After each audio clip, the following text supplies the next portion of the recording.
Simplified. The future never looks so bright. Can't you hear it calling us? A Thevenin equivalent consists of a independent source with a resistor in series, so something like this. The voltage source has voltage VTH, the TH stands for Thevenin, and the resistance is RTH. And this is a way to build an equivalent of an existing circuit. So you take a more complicated circuit and it reduces down to this, to its equivalent, the Thevenin equivalent. A Norton equivalent is similar. The only difference is that a Norton equivalent consists of a current source and the resistor is in parallel. The resistance value is still RTH, but we'll call this ITH, and there's a relationship here, and you know that relationship. It's just the V equals IR relationship that you've seen all along. So all that you have to do is find this and then do source conversion, source transformation to get this right here. So those are just source transformations of each other. So really these are kind of the same thing, but source transformations to go from one to the other. The real trick is figuring out what the Thevenin equivalent is. So let's say that we've got some kind of complicated resistive network that's got sources in here, lots of resistors, dependent, independent sources, but has two terminals, terminals A and B. Well, that whole complicated resistive network can be replaced with an equivalent network that consists of the Thevenin resistance and the Thevenin voltage source. So you can take this, no matter how complicated it is, and reduce it down to this. So the real trick is, how do you do that? How do you go from one to the other? And two conditions are required to do this. One is an infinite resistance, and the second is a zero resistance. And what I mean is you place an infinite resistance across terminals A and B, and secondly you place a zero resistance across terminals A and B. Well, an infinite resistance, that's just an open circuit. So what we've got here with nothing between terminals A and B, that is an open circuit right there. A zero resistance would be a closed circuit or short circuit.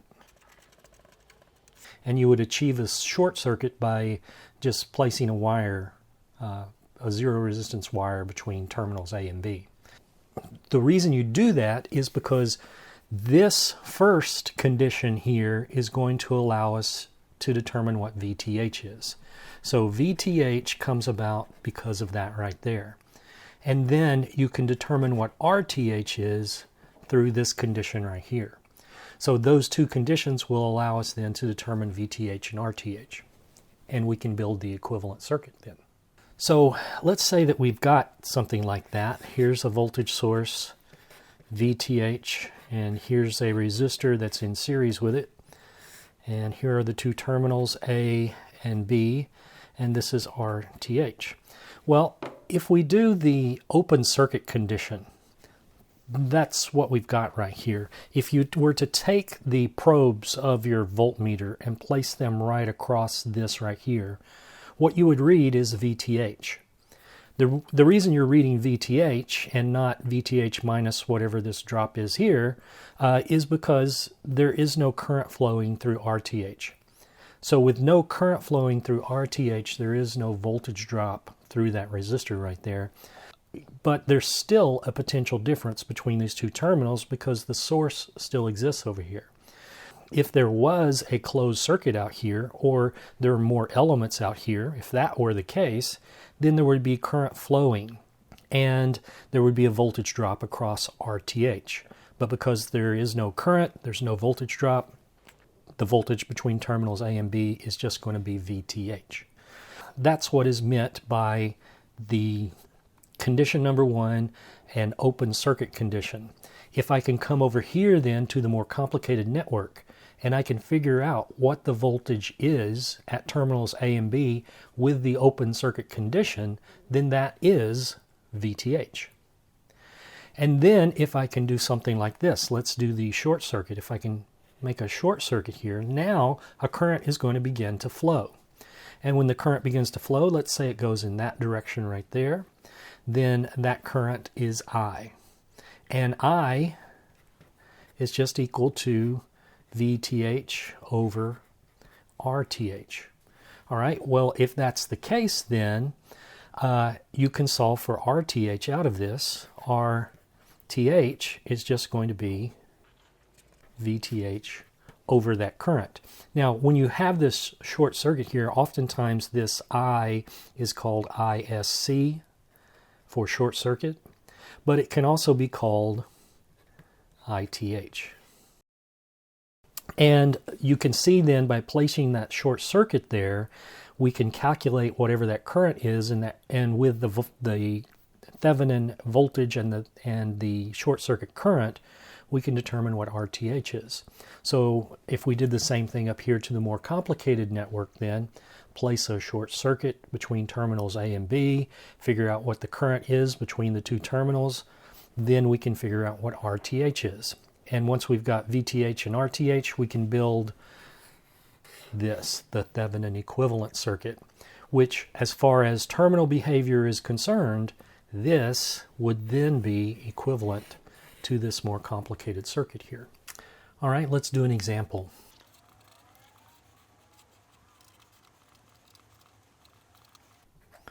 Okay, here we have a circuit, and what we want to do is we want to reduce this down to one voltage source and one resistor in series with the source. So we need to find VTH and RTH. Well, how are we going to do that? We're going to do that with the two conditions. First of all, the open circuit condition. Just figuring out what the voltage is between A and B will tell us what VTH is. So we need to get to that. Then after that, we need to replace it with the short circuit. So we'll put a wire across A and B for the second part. And when we do that, we'll be able to determine what the current is going from A to B, or B to A for that matter. But we'll determine what the current is over here, and then from that and VTH, we'll be able to figure out what RTH is. Okay, but let's stick to VTH first. So here's what we need to do. Imagine that you take the probes of your voltmeter and you put them right across there. What you're really going to read is the voltage across the 3 amp source. This 4 ohm resistor plays absolutely no role here. Since this is an open circuit, there is no current passing through the 4 ohm resistor, and if there is no current passing through the 4 ohm resistor, then there is no voltage drop across it. Now what does that mean? That means the voltage at this point is the same as the voltage at that point. And down here the same sort of thing. The voltage at that point is the same as the voltage at that point. And if that's the case, then whatever the voltage between A and B is, it's the same voltage here between that point and the lower point. So in other words, the 4 ohm resistor plays no role in our consideration here. So the circuit really reduces down to this. And the voltage we're after is that voltage right there. In fact, that is VTH. So once we've got that voltage there, then we're good. All right, well, let's figure that out. This won't be too hard. Let's use a node voltage method. Even though we only have one essential node here, the voltage at that node is VTH. So rather than assign it a variable, let's just call it VTH. We'll flag this node down here as our reference node, and now we can write a node voltage equation for this top node here. So VTH minus 25 over 5. That's the current going down through the 25 volt. And then through the 20 ohm, that's VTH over 20. And then in the opposite direction from the 3 amp, that's just minus 3 equals 0. All right, let's find the common denominator and gather our like terms. It looks like the common denominator is going to be 20. So this is 4 VTH minus 100 plus VTH minus 60 equals 0. So we've got 5 VTH is equal to 160. That means VTH is 160 divided by 5, which is 32 volts. There we've got our VTH now. Now that we've got VTH, we're ready to do the second part to figure out RTH. And to do that, we need to close this circuit. Let me redraw that.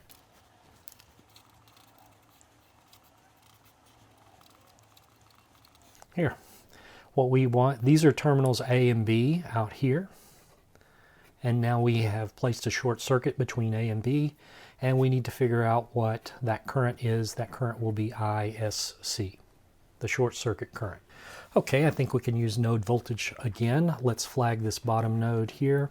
We have a top node, and let's call that V2. Once we've got V2, then the current that's going through the 4 ohm around in this direction is ISC, so we'll be able to get to that. All right, let's write a node voltage equation for V2. We've got V2 minus 25 over 5. That's the current going this way. Plus the current going through the 20 ohm is V2 over 20. The current going through the 3 amp is going in the opposite direction, so it's just minus 3. And then the current going over here to the right is V2 over 4. Now that is ISC. So once we've got V2, we can use this to figure out what ISC is. And all of that's equal to 0.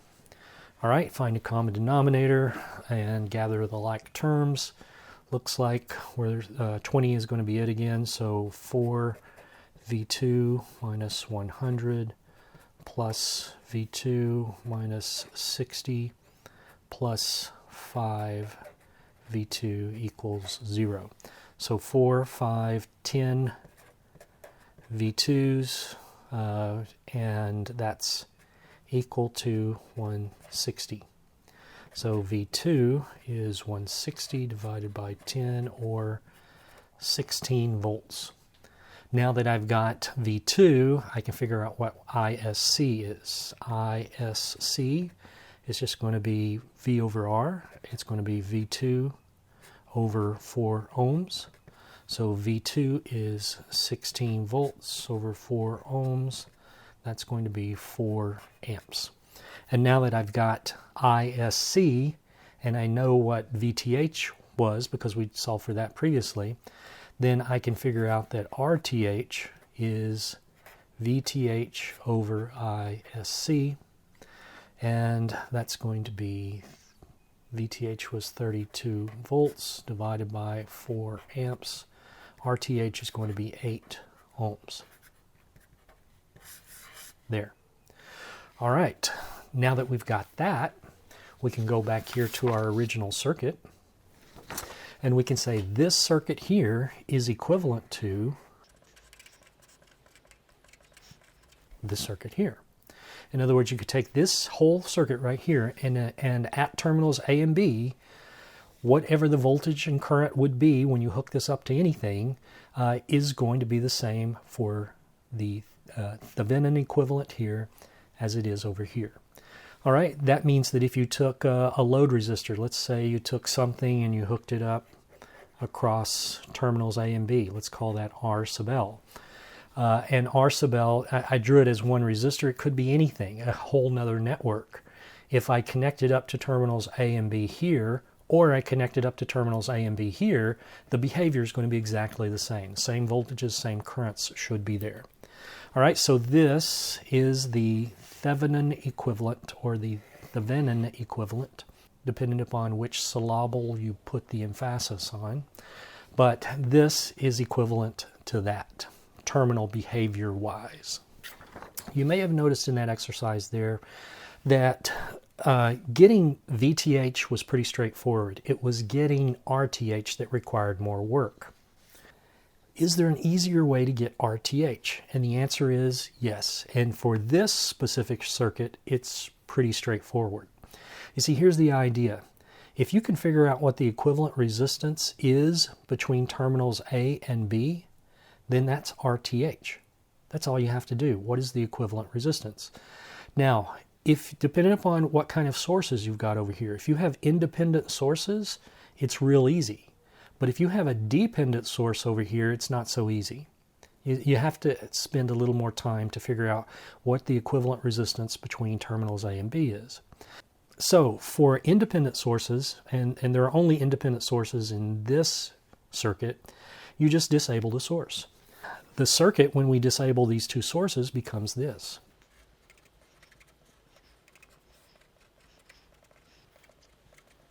It just becomes that right there. You disable the voltage source by replacing it with a piece of wire. That's what we did here. You disable the current source by removing it. And that's what we've done here. So now that we've done that, to find the equivalent resistance between terminals A and B is really easy. Look, what have you got? You've got a 20 that's in parallel with a 5, and then that combination is in series with the 4. So there's your RTH right there. All right, what have we got? Looks like product over sum. That's going to be 100 over 25 plus 4. This is going to be 4 plus 4, so 8 ohms is what our RTH is. So that was real easy. And it will be real easy every time that you need to find an equivalent resistance, as long as, like I said, you only have independent sources.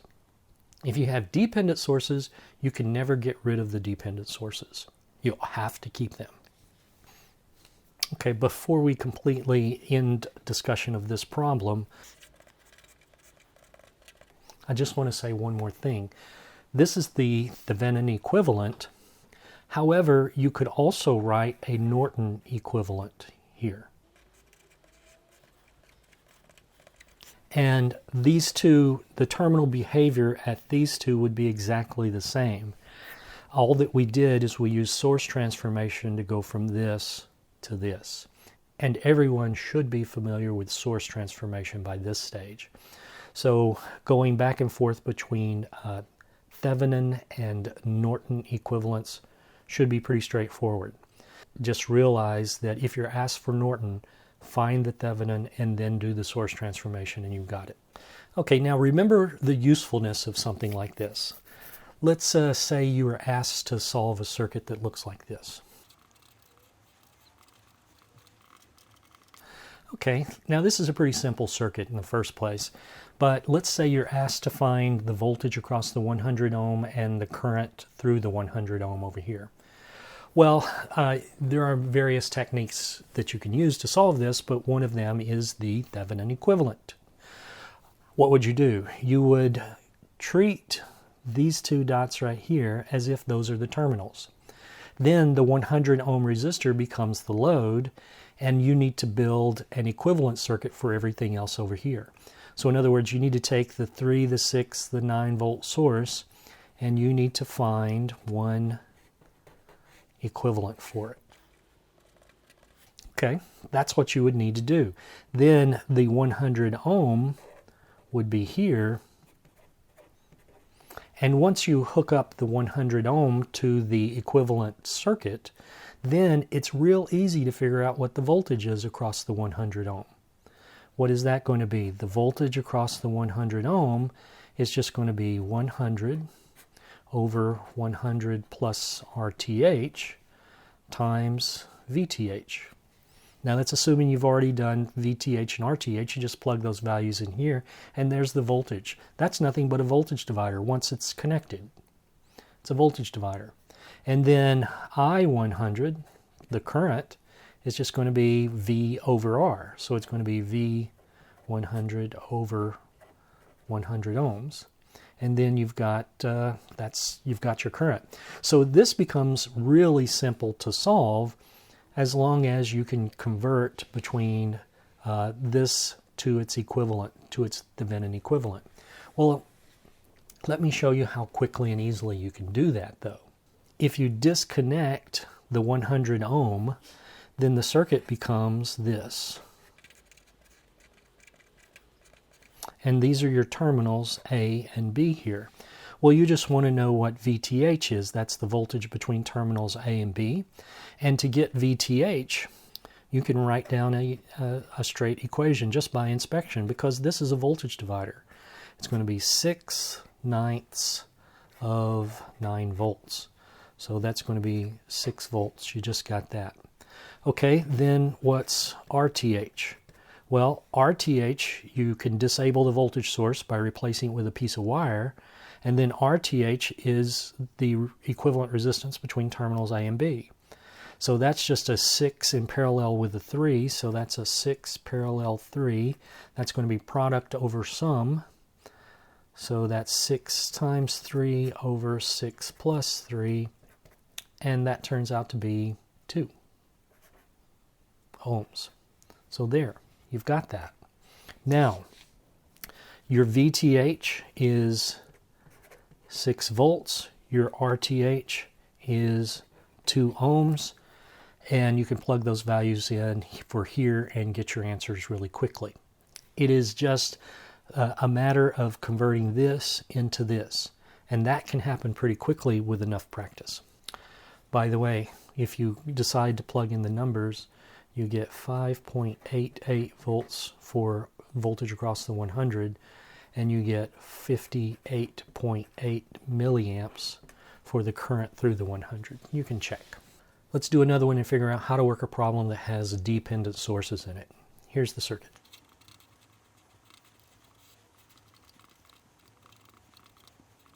All right, there's our circuit. We want to find the Thevenin equivalent for this then. So in other words, we want the voltage between two terminals A and B. That will be VTH. And that voltage is going to be the same as the voltage across the 4 ohm there. So that's really what we're after. We're after the voltage across the 4 ohm. So that's VTH. There are a number of ways to solve it. Let's do node voltage method. All right, let's do that. Let's flag the bottom down here as our reference node.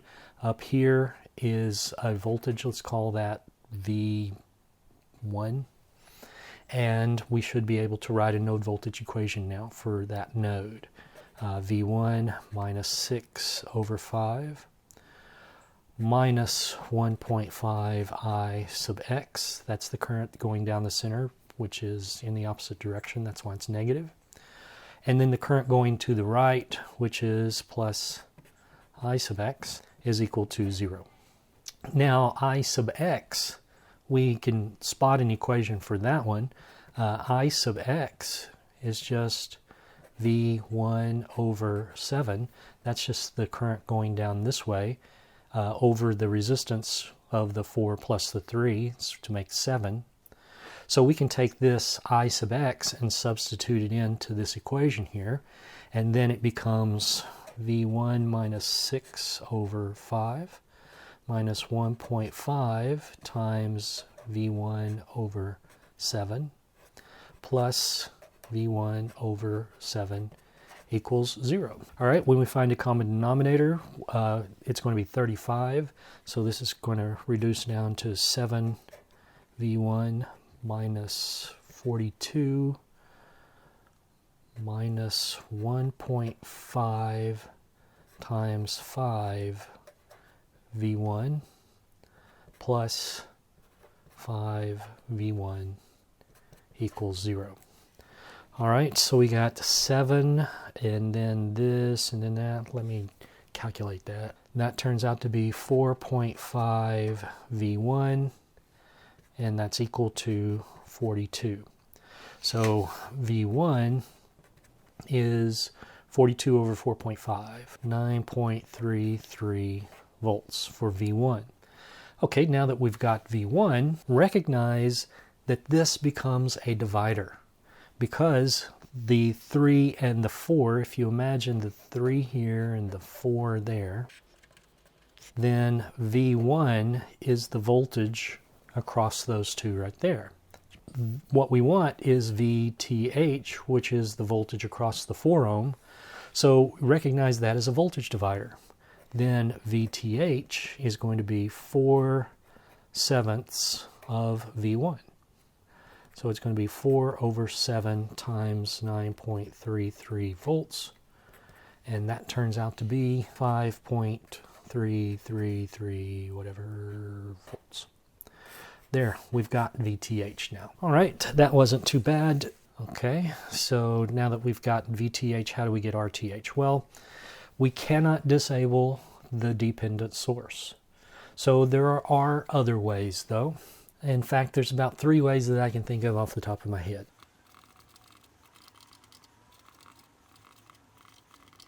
Okay, way number 1 is you disable the 6-volt source by replacing it with a piece of wire. Then you take a voltage source, you put a test voltage across terminals A and B. That test voltage I called V0 here. And when you put the test voltage across there, it's going to set up some voltage and some currents throughout the rest of the circuit. And you'll be able to find I0. I0 will be the current that's flowing through terminals A and B. Okay?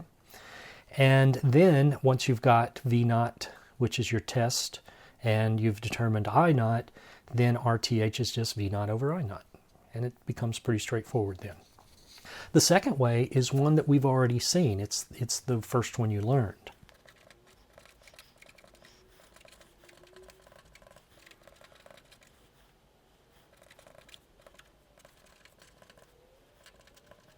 And that was leave the 6-volt source exactly where it is, leave everything where it is, put a short circuit across the terminals, find ISC, which is the current from between terminals A and B, then RTH is just VTH over ISC. Okay, that's one way to do it. That's the other way to do it. There is a third way, though. It's almost identical to the first way.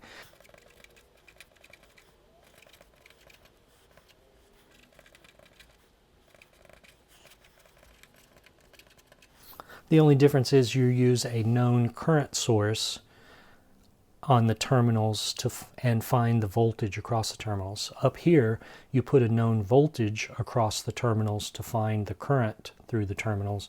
And down here, just the opposite. You put a known current and determine what the voltage is, and you compute RTH the same way.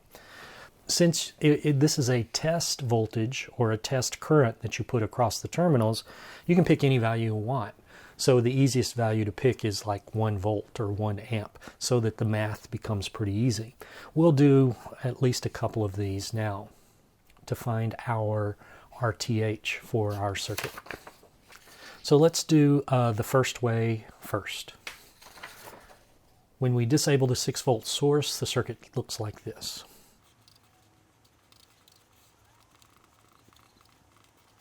All right, here's the circuit now. We've disabled the 6-volt source by replacing it with a piece of wire. And what we want to do is we want to put our test voltage over here. And we'll draw it this way. And we'll just say this is V0 and it is 1 volt. So these are the 2 terminals, terminal A and terminal B. Now you could use a lot of different techniques to solve this. I'm going to use KVL and KCL. Let's start with this node over here. If I write a KVL, KCL for that node, I need to define my current going as that way. Let's call that I5 because it's going through the 5 ohm. Then at that node, I5 plus 1.5 I sub x is equal to I sub x. So we can move these around. Let's say I5 is going to be minus 0.5 I sub x. Now we've got to be careful here because by adding this source over here, we actually change these values. This is no longer the I sub x that it was in the original problem. The original problem looked like this with open circuits here. But now that we've added our voltage source here, this is not the same I sub x, so let's call it I sub x prime, just to distinguish the difference. Okay, now if we call this one I4, going through the 4 ohm, then we can write a KCL equation for this top node here. And when we do that, let's see, I sub x prime plus, now what we want to do is we want the current going through here, so let's say that's I naught. So plus I naught is equal to I4. All right, now at this stage we've got, let's see, 1, 2, 3, 4. We've got a lot of unknowns here. We need some more equations, and we can do that with KVL. So if I start in, let's start over here in the right loop. I can write a KVL equation that is going to say minus 1 volt. I'm starting the upper left-hand corner going clockwise. So that's minus 1 as I go through V naught.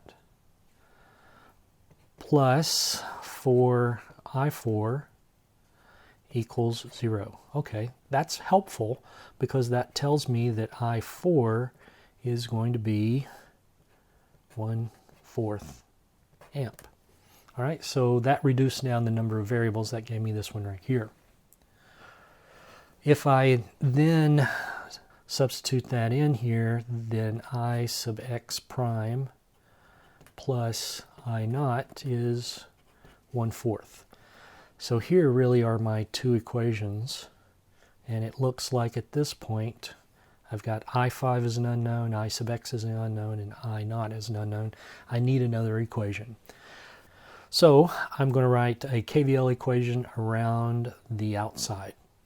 I don't want to bother with things on the inside here, mostly because I don't know what the voltage is across the dependent source. So let's stay on the outside and write a KVL equation for the outer loop. Starting in the upper left-hand corner, going clockwise, minus 5 I5, minus 3 I sub x prime, and then over here, minus 1, and that brings us back to the beginning, 0. All right, now I5 is this up here. Let's substitute that in. So minus 5 times minus 0.5 I sub x prime, minus 3 times minus 0.5 I sub x prime, minus 1 equals 0. So this now is going to allow us to figure out what I sub x prime is, and then once I've got that, I can plug it in up here and I can get my I naught pretty straight away. Let's see, 2.5 I sub x prime. Oh, I made a mistake. Did you guys notice that? This should just be I sub x, not that. I'm not substituting in for I5 here. It's already I sub x prime, so it's just I sub x prime. So minus 3 I sub x prime minus 1 equals 0. I'm running out of paper. So 2.5 minus 3 is negative 0.5 I sub x prime, and it's going to be equal to 1 when I put it on the other side. So I sub x prime is going to be 1 over 0.5 negative, and that's going to be negative 2 amps. Okay, so I've got my I sub x prime. Now I can go back up here, plug it in, and figure out what I naught is. When I solve for I naught is going to be 1/4 minus I sub x prime. So that's going to be 1/4 minus a negative 2 amps.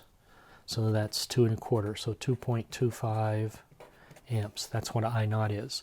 And now that I've got that, RTH can be found from V naught over I naught. Our V naught was 1 volt over I naught, which was 2.25 amps. So it turns out to be 0.444 ohms. That's my RTH right there.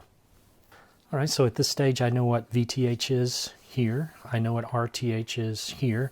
I could build the Thevenin equivalent with no problem at this point. But let's go through another step and figure out what RTH is by another way. So let's do way 2. Way 3 here is effectively the same as way 1. The only difference is you're putting in a known current rather than a known voltage. You put in a known current and solve for the voltage. Up here you put in a known voltage, solve for the current. So I'm calling those as effectively the same. You're just using a different source. This one, however, is different. So you create the short circuit here. So let's do it that way and see what we get. That'll help us confirm whether or not this is correct as well. All right, so this is way 2. The circuit looks like this.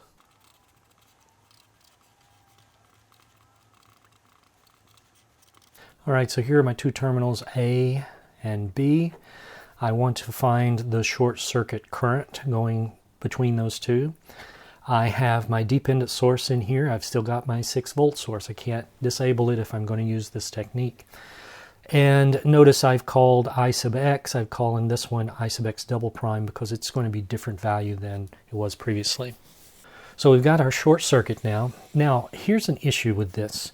You need to be able to spot what's going on here.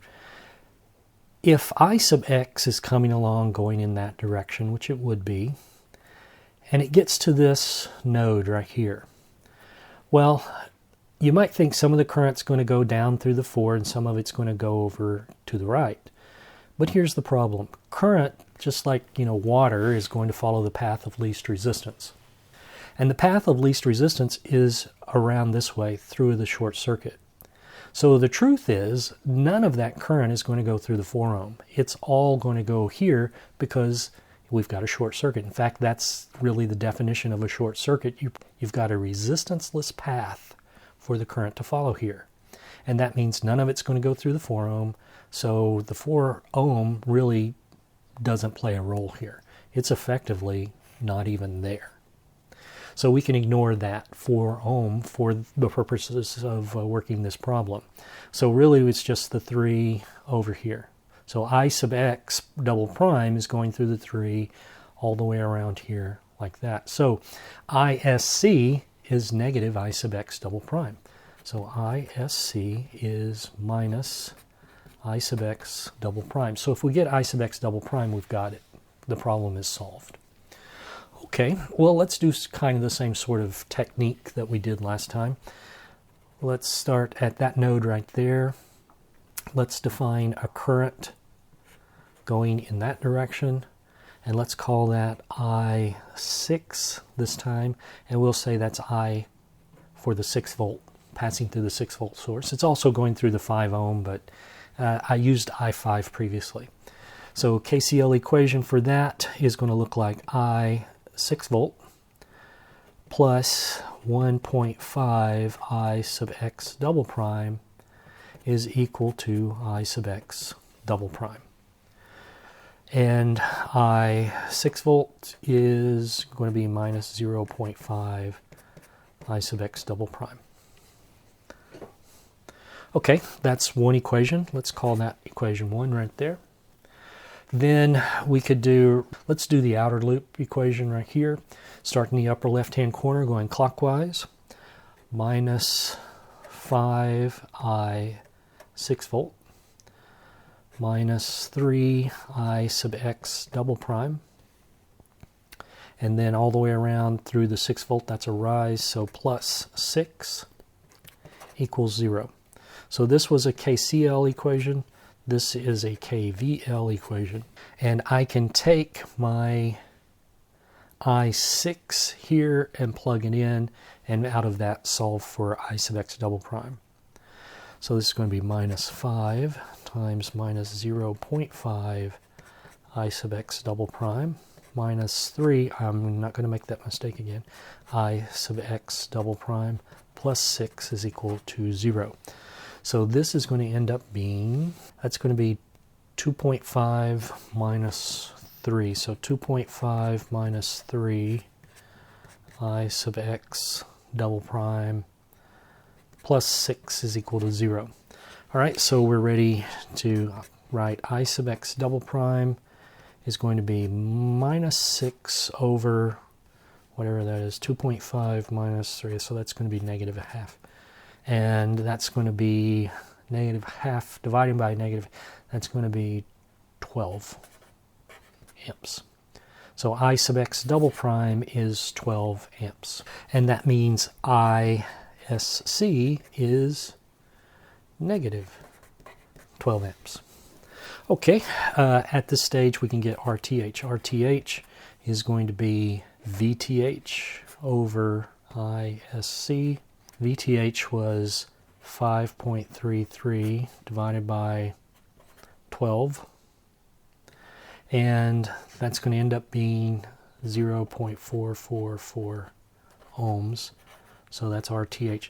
And that's exactly what we wanted. That is exactly what we would expect. Now, you may say, well, what happened to the negative sign here? Forget about it. Forget about it. Here's why. RTH is always going to be positive. You can follow the signs if you want, but you know RTH has always got to be positive. And the fact that we got exactly the same answer that we did previously, that gives us some confidence that we're doing it correctly. So the equivalent circuit is that. And then the Norton equivalent to that would be that right there. And there we found the Thevenin and Norton equivalent for this circuit here. Okay, I think that's enough. We'll talk about max power transfer next time. Wake up, step into the world outside. The future never looks so bright. Can't you hear it calling us? Let go. Leave all of your cares behind. You never know where you might find. Sunny days are coming up. Dreaming of tomorrow, soaking up the sun. We can sit and talk about it, or we could run away, away, away, away. We don't have to stay, we could run away. Away, away, away, away. Oh, we could run away, run away.